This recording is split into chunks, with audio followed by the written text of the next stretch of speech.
Debra all grown up. That this is the best strawberry frosting that you will ever have in your life.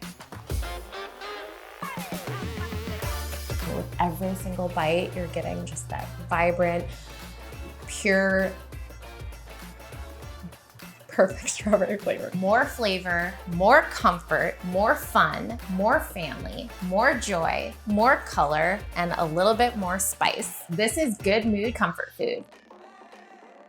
Hi guys, how's it going? We are back and making a recipe from my brand new cookbook, the Ambitious Kitchen Cookbook. If you haven't ordered it yet, you can find the link in the description below and get it ASAP because this recipe is in it. These are my Lil Debras. They're an oatmeal strawberry cookie with strawberry frosting sandwich in between. These were inspired by my husband because he used to love Lil Debbie's growing up, so I thought, why not make a grown-up version? You can throw strawberry frosting in here. You can put strawberry ice cream if you want to be a badass, make strawberry ice cream sandwiches. So many fun ways to switch it up and make them your own. So let's get into it and make my Lil Debras.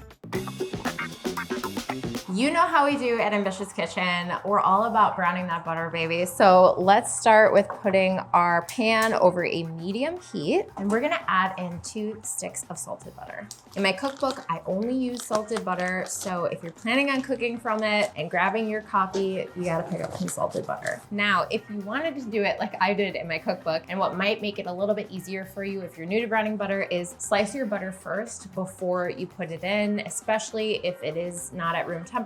It'll just melt a little bit more easy. While the butter melts, I want to show you guys something that's really cool in my cookbook that I feature. And these are all of my rules to make your own Ambitious Kitchen right at home. One of them is always be browning that butter, baby. If you haven't picked up your copy, do so right now. It's linked in the description, and be sure to like and subscribe. It can be a little bit difficult to see, but so that's why you want to keep stirring, because you can see right in here, the brown butter is coming up to the surface. And it is good to go. So we're gonna remove this from the heat and set it aside until we are ready to make our cookies. We've got our cooled brown butter. We're gonna add this to a mixing bowl. Make sure that you scrape all of that brown butter into the bowl. Now I will say with this recipe, you could absolutely mix this by hand. You just need to have a very strong arm. But if you can do it, I say go for it.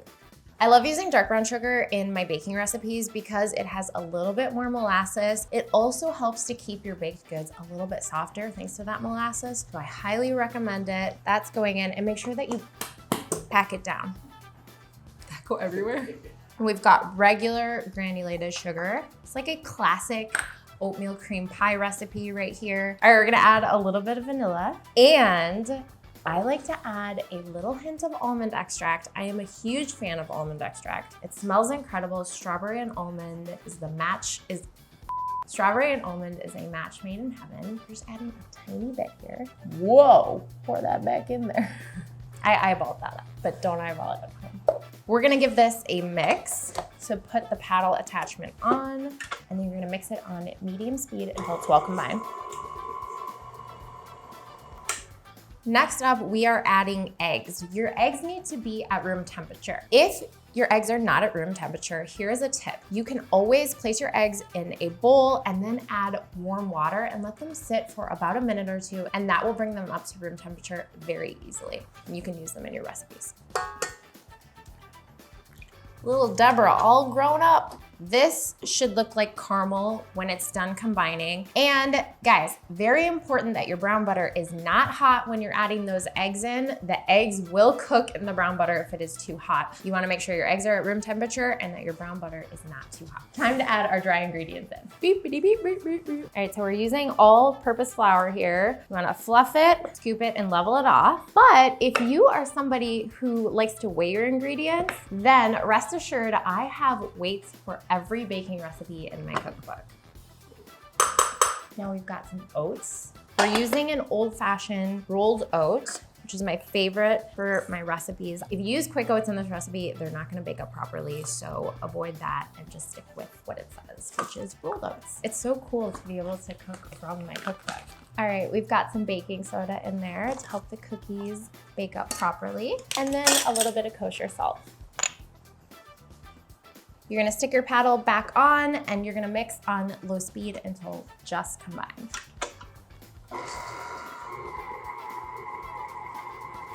We need to talk about the very exciting thing that makes these cookies so delicious and absolutely addicting, and it is these freeze-dried strawberries. If you haven't tried these, you definitely need to pick up a bag. I like to buy mine at Trader Joe's. Whole Foods usually carries them too, or you can get them on Amazon, but they are just the most vibrant, bright tasting fruit. They're freeze-dried, so they're crunchy. My kids love them straight out of the bag, but these are delicious, blended into smoothies, in your frostings, or put them in your cookies.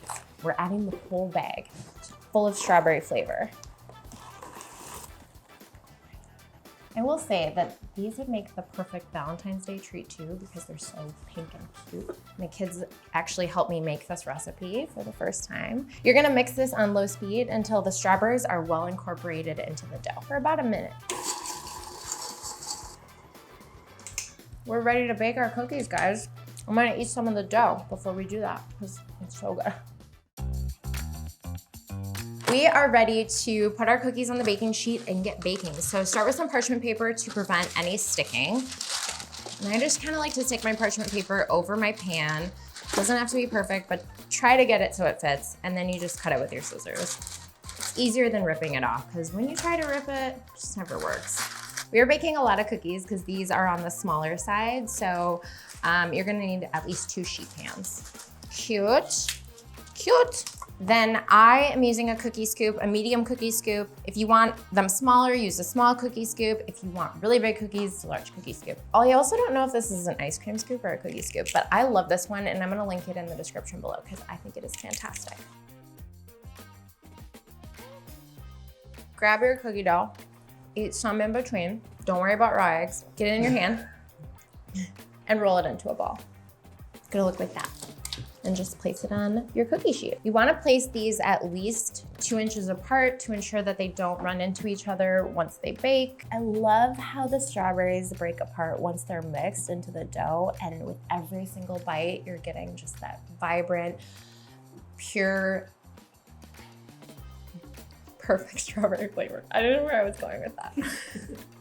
What I love about this recipe too is that you don't have to chill the dough. A lot of times when you are working with brown butter, you have to chill the dough because it has to re-solidify and reabsorb into the flour, but that isn't the case with this one. Because we're adding the oats, they help to soak up all of that brown butter flavor. It nails it. Let's go bake these bad boys.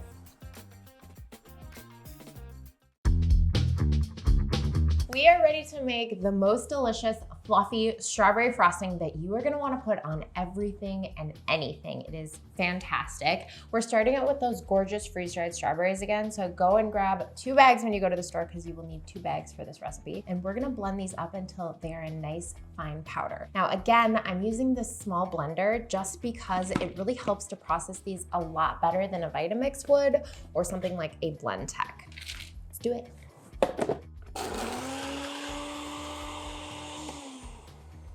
All right, so when it's done, it is going to look like a powder. There won't be much in there, but it's concentrated enough that it's going to give the frosting a vibrant strawberry color and flavor. Next up, we're heading over to our stand mixer, and we've got 1.5 sticks of butter. I'm using salted butter per usual in all of my recipes. You need a little bit of salt for flavor, you know? Okay, butter in there, and we've got some powdered sugar. And we're also gonna add in the freeze-dried strawberry powder right now. Get every little last bit of this potent little powder. Potent little powder. Don't sniff it. You are gonna take the whisk attachment and put that on your stand mixer. You're gonna mix it on medium speed until it's nice and combined. Quick tip. Always start on low speed because you don't want your powdered sugar or the strawberry mixture flying everywhere. So start on low speed. Once it starts to come together, you can increase to medium-high speed.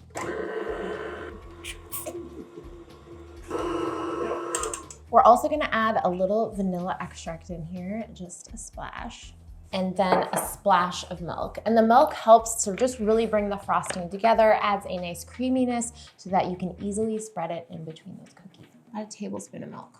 And we're gonna mix again until it's nice and combined. As the frosting mixes, you may need to scrape down the sides of the bowl in between just to get everything to combine really nicely. And then just give it a mix once more and it should be good to go. I kid you not when I say that this is the best strawberry frosting that you will ever have in your life. Look at that. It's pink, it's cute, it's fluffy, it's absolutely delicious. Hey, dairy-free cameraman, you want some? Let's go.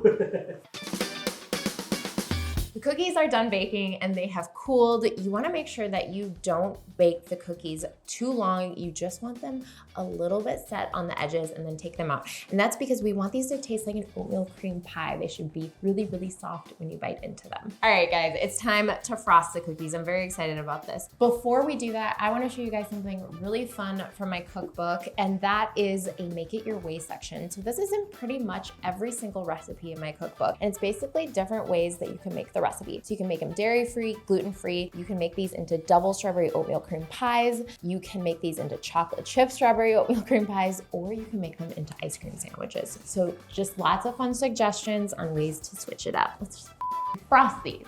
So we're gonna grab a little bit of that delicious fluffy strawberry frosting, and then you're just gonna spoon it right on top of a cookie, inverted style. You don't wanna get it too far into the edges because we're gonna sandwich a little bit more in between. You can do a little bit of frosting, you can do a lot of it of frosting, up to you. So freaking cute. Look at that. Oh, they're so cute. I can't. I'm obsessed. I've made a few of these with frosting, which look absolutely beautiful, but I want to take it up a notch and do a little ice cream sandwich, because who doesn't love an ice cream sandwich, especially in the summer? So we've got strawberry ice cream, but you could use chocolate ice cream, really any ice cream you'd like. You're gonna get a big scoop of ice cream, plop it down. You want it to be a little bit melted so that you can sandwich it together. And then grab a cookie and gently push that down. Wow. That's good stuff. You imagine you have a barbecue, everybody's done eating, and then you bust out a plate of these bad boys and you're like, what up, Lil Debras? Here we go, strawberry oatmeal cream pies. Absolutely fantastic, but I have a super fun idea. So let's do it, let's try it. Hold on. I'm back. I've melted some dark chocolate. We're gonna be dunking ice cream sandwiches in this. Stay tuned, because this is about to get very exciting. All right, we've got some melted dark chocolate here, and then I'm gonna stick them on parchment paper, just so they don't go everywhere. Oh my God, you guys. Here you go. You're kidding. Look at that. Strawberry and chocolate match made in heaven. We're gonna stick these in the freezer until the chocolate has hardened a little bit and the ice cream re-solidifies because it's melting. These are gonna be so good. These look absolutely amazing, and as you can tell, they're dripping, so I have to eat them fast. But if you haven't ordered my cookbook, like I said, link is in the description below. I know you're gonna love this recipe, and if it doesn't put you in a good mood, I don't know what will. Oh, fuck. I put it back in the freezer.